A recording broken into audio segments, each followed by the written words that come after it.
அவர் ஒரே கல்லில் 2 மாங்காய் என்று சொல்வார்கள். ரொம்ப தெளிவாக சொன்னார். ஈழத்திலே வாழ்கின்ற முஸ்லிம்கள் அவர்கள் மதத்தால் வேறுபட்டவர்களை தவிர மொழியால் இனத்தால் தமிழர்களே என்பதை உணர்த்துவதற்கு வலியுறுத்துவதற்கு யாழ்ப்பாணத்திலிருந்து முஸ்லிம்கள் வெளியேற்றப்பட்ட நிகழ்ச்சி அது வருத்தப்படுவதற்குரிய என்று ஒப்புக்கொண்டு அவர்களை திரும்ப அழைத்திருக்கிறார். எந்த அளவுக்கு தமிழ் தேசிய இனத்தை ஒன்றுபடுத்துவதற்கு அவர் முயற்சிகள் மேற்கொள்கிறார். நான் குற்றச்சாட்டுகள் கூற விரும்பவில்லை. ஆனால் அங்கு வாழ்கிற நம்முடைய முஸ்லிம்களை பிரித்து சிங்கள இனவெறியர்கள் அவர்களை தமிழர்களுக்கு எதிராக ஏவுவதற்கு முயற்சி செய்தார். அந்த முயற்சியை பிரபாகரன் வெற்றிகரமாக முறியடித்திருக்கிறார். இந்துவாக இருந்தாலும் முஸ்லிமாக இருந்தாலும் கிறிஸ்தவாக இருந்தாலும் இனத்தால் மொழியால் அனைவரும் ஒன்று என்ற உணர்வை அங்கே ஊட்டி ஒரு உண்மையான தமிழ் தேசிய உணர்வை அங்கே ஏற்படுத்தி இருக்கிறார். இந்த போராட்டத்திலே எல்லோருடைய ரத்தமும் கலந்துதான் ஓடி இருக்கிறது அந்த மண்ணில். அது இந்து ரத்தமா, முஸ்லிம் ரத்தமா, கிறிஸ்தவ ரத்தமா என்ற வேறுபாடு இல்லாமல் ஒன்றுபட்டு போராடி இருக்கிறார்கள், ஒன்றுபட்டு தியாகம் செய்திருக்கிறார்கள். இடையிலே சிங்கள ஆதிக்க வெறியர்களினால் ஏற்பட்ட பிளவை அவர் சரி செய்திருக்கிறார். இன்றைக்கு முஸ்லிம் தலைவர்களை அழைத்து இன்றைக்கு பேசியிருப்பார். ஒவ்வொரு கட்டமாக அவர் இந்த இனத்தை ஒன்றுபடுத்துவதிலே அவர் அவருடைய திறமையை பூராவும் காட்டி ஒன்றுபடுத்தி வருகிறார் என்பதை நாம் மறந்துவிடக் கூடாது. அவருடைய அந்த 2.5 மணி நேர பேட்டி இன்னும் எவ்வளவோ விஷயங்களை எல்லாம் சொல்லி இருக்கிறார். அந்த பேட்டியின் முடிவிலே அந்த பேட்டியை பார்த்து இலங்கையின் பிரதமர் ரணில் விக்ரமசிங்கே வரவேற்று அறிக்கை கொடுக்கிறார். இது ஒரு உற்சாகத்தை எங்களுக்கு தருகிறது, எங்களுக்கு ஒரு நம்பிக்கையை அளிக்கிறது என்று சிங்கள பிரதமர் ரணில் விக்ரமசிங்கே சொல்லுகிறார். நம்முடைய இந்து பத்திரிகையிலே நிருபமா சுப்பிரமணியம் எழுதுகிறார், இந்த பேட்டியில என்ன இருக்கிறது என்று கேட்கிறார்.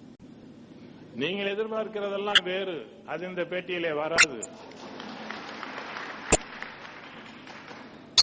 எவ்வளவு கொச்சைப்படுத்துகிறார் பாருங்கள். சம்பந்தப்பட்டவர்கள் வரவேற்கிறார்கள், பாராட்டுகிறார்கள்,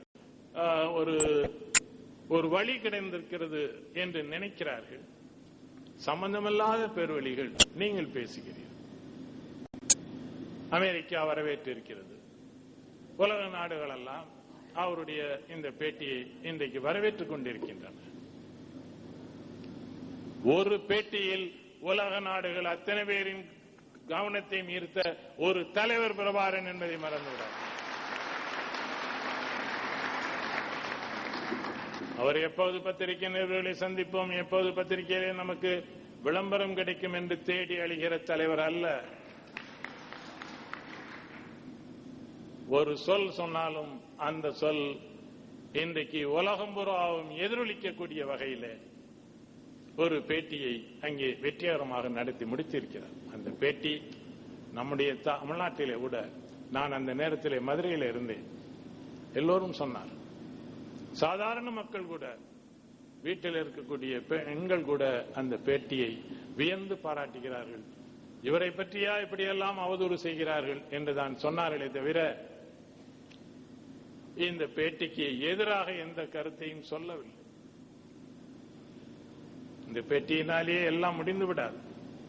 ஆனால் இந்த பேட்டியின் மூலம் விடுதலை புலிகளின் உறுதிப்பாட்டை அவர் நிலைநிறுத்தியிருக்கிறார். சமாதான கதவுகளை திறந்து வைத்திருக்கிறார். சிங்கள மக்களின் அச்சத்தை போக்கியிருக்கிறார். முஸ்லிம் சகோதரர்களை மீண்டும் அரவணைத்திருக்கிறார். இப்படி எத்தனையோ விஷயங்கள் இந்த பேட்டியிலே நடந்திருக்கின்றன. இந்தியாவுக்கு நேசக்கரம் நீட்டியிருப்பது ரொம்ப முக்கியமானது. பிரபாகரன் நீட்டியிருந்த நேசக்கரத்தை இந்திய அரசு வரவேற்க வேண்டும். யாரோ இங்கே இருக்கக்கூடிய சில பத்திரிகைகளும் சில தலைவர்களும் எதிர்க்கிறார்கள் என்பதற்காக இந்த நேசக்கரத்தை உதறிவிடாதீர்கள். இந்தியாவின் நிலைமை இன்றைக்கு சிக்கலுக்கு உள்ளாக்கி இருக்கக்கூடிய நேரம். ஆப்கானிஸ்தானத்திலே அங்கே தலிபான் பயங்கரவாதிகளை ஒழிப்பது என்ற பெயராலே அமெரிக்க படை அங்கே நிலை கொண்டிருக்கிறது. அந்த தலிபான் பாகிஸ்தானுக்குள்ளே புகுந்து விட்டார்கள் என்று சொல்லி அங்கேயும் நுழைந்து விட்டது அமெரிக்க படை. இன்னொரு அண்டை நாடான நேபாளத்தில் அங்கே மாவோயிஸ்ட் கம்யூனிஸ்டுகளை ஒழிப்பதற்கு அமெரிக்க படை அங்கே இறக்கப்பட்டிருக்கிறது. வங்காள தேசத்திலே அமெரிக்க படை நிலை கொண்டிருக்கிறது. இலங்கையிலும் அது அடியெடுத்து வைப்பதற்கு முயற்சி செய்கிறது. இதெல்லாம் எதற்காக? வங்காளதேசம், நேபாளம், பாகிஸ்தான், இலங்கை போன்ற நாடுகளை ஆக்கிரமிப்பதற்கா? அல்ல. இந்தியாவை சுற்றி வியூகம் அமைக்கிறது அமெரிக்க வல்லரசு.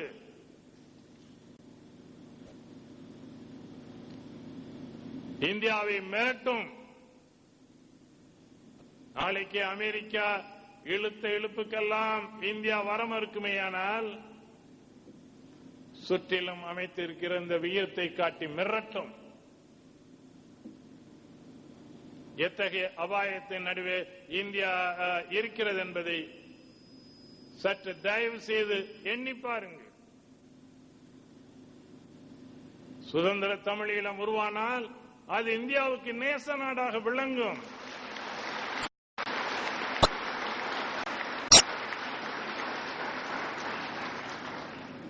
அமெரிக்க படை வந்தாலும் அவர்களுக்கு அப்பன் படை வந்தாலும் விடுதலை புலிகள் சமாளிப்பார்.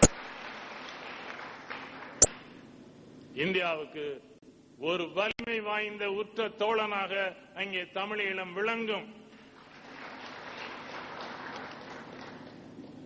இதோ உள்ளூர் அரசியலுக்காக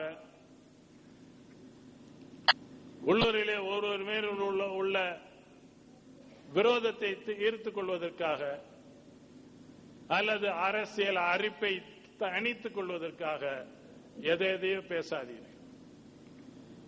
இது ஒரு சாதாரண விஷயம் அல்ல. சின்னஞ்சிறிய நாட்டின் ஒரு பகுதியிலே வாழக்கூடிய தமிழ் மக்களின் பிரச்சனை மட்டுமல்ல. இந்தியாவின் எதிர்காலமும் இதோடு பிணைந்து கிடக்கிறது. இன்றைக்கு நார்வே நாடு எங்கேயோ ஐரோப்பாவில் இருக்கக்கூடிய நார்வே நாடு இங்கே இலங்கையில வந்து சமரச தூதுவராக செயல்பட்டு எங்கேயோ இருக்கிற தாய்லாந்தில் பேச்சுவார்த்தை நடத்துவதற்கு இடம் கொடுக்கப்பட்டு இது ஒரு சுமூகமான முடிவுக்கு வந்துவிடும் என்று சொன்னால் இந்தியாவின் நிலைமை என்ன? இலங்கை இந்தியாவின் ஸ்பியர் ஆஃப் இன்ட்ரெஸ்ட் என்ற பகுதியில் இருக்கக்கூடிய ஒரு நாடு என்று இந்தியா கருதுகிறது.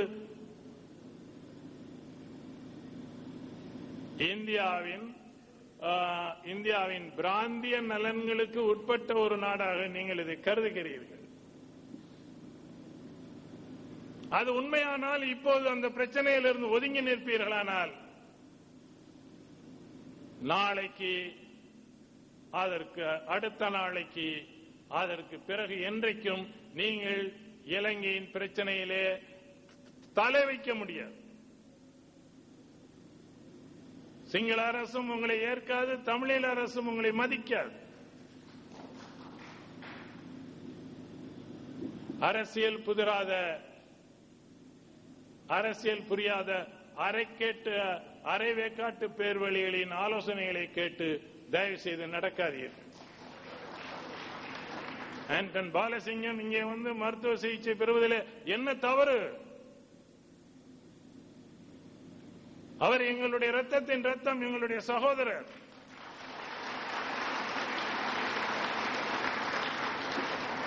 எங்கள் வீட்டிலே வந்து தங்கி மருத்துவ சிகிச்சை பெறுவதற்கு அவருக்கு உரிமை உண்டு. அதை யாரும் மறுக்க முடியாது. அவரை இந்த மண்ணிலேயே மிதிக்க விட மாட்டோம் என்று சொல்வது எவ்வளவு பேதமை அது. ஸ்ரீமாவ பண்டாரநாக அம்மையார், இதே சந்திரியாவின் அன்னை, சீனா இந்தியாவின் மீது படையெடுத்த போது இந்தியாவுக்கு சாதகமாக இல்லை, சீனாவுக்கு ஆதரவாக இருந்தார். வங்காளதேச போராட்டம் நடைபெற்ற போது பாகிஸ்தான் ராணுவ விமானங்கள் இந்தியாவுக்கு